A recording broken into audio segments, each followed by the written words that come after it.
सियासी घरानों का जेल की सलाखों से खास रिश्ता रहा है। पूर्वांचल के मुख्तार अंसारी हो या रामपुर से आजम खान, इससे पहले भी कई नाम ऐसे हैं जो राजनीतिक गलियारों में बड़े कद होने के बावजूद भी जेल गए। कई ऐसे भी सियासतदान हैं जिनके किए गुनाहों की सजा उन्होंने अकेले ही नहीं काटी, बल्कि इसकी भरपाई उनकी पत्नियों को भी करनी पड़ी।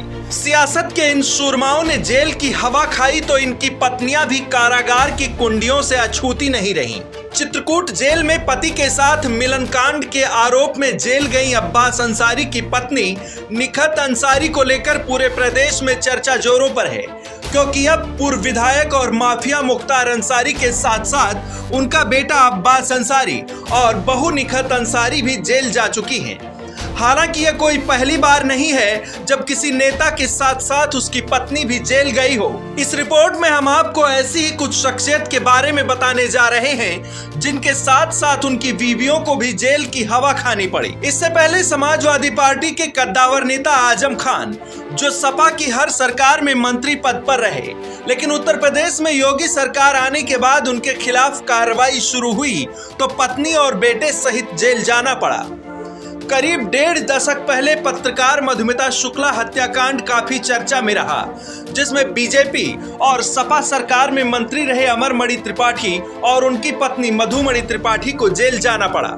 उस वक्त अमरमणि त्रिपाठी मायावती सरकार में राज्य मंत्री थे और सीएम रहते मायावती ने इस मामले की जांच सीबीआई से कराए जाने की पहल की थी।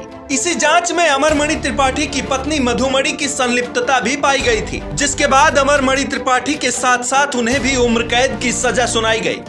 एक और मामला मायावती सरकार के दौरान का ही है, जब औरैया से बसपा विधायक शेखर तिवारी पर पीडब्ल्यूडी के इंजीनियर मनोज गुप्ता की हत्या करने का आरोप लगा और इस मामले को मायावती ने न सिर्फ गंभीरता से लेते हुए एक्शन लिया, बल्कि विधायक शेखर तिवारी और उनकी पत्नी विभा तिवारी को 2.5 साल की सजा हुई। हालांकि 7 से 8 माह जेल में बिताने के बाद विभा तिवारी की जमानत हो गई। वहीं बांदा जेल में बंद पूर्व विधायक मुख्तार अंसारी की पत्नी अफसा अंसारी पर भी गैंगस्टर के तहत कार्रवाई की गई है। उनके खिलाफ लुकआउट नोटिस भी जारी की जा चुकी है और इस मामले में ईडी ने अफसा अंसारी के विदेश भागने पर भी आशंका जताई है। ईडी को आशंका है कि मुख्तार अंसारी की पत्नी जल्द ही विदेश भाग सकती है। ऐसे में ईडी जल्द ही उनके नाम से दर्ज कई संपत्तियों को भी कुर्क कर सकती है। तो ये रहे कुछ वो नाम जिनके साथ साथ उनकी पत्नियों को भी जेल की 4 दीवारों के भीतर जाना पड़ा और सालों तक जेल की सजा काट कर वापस आई। ब्यूरो रिपोर्ट, आज की खबर।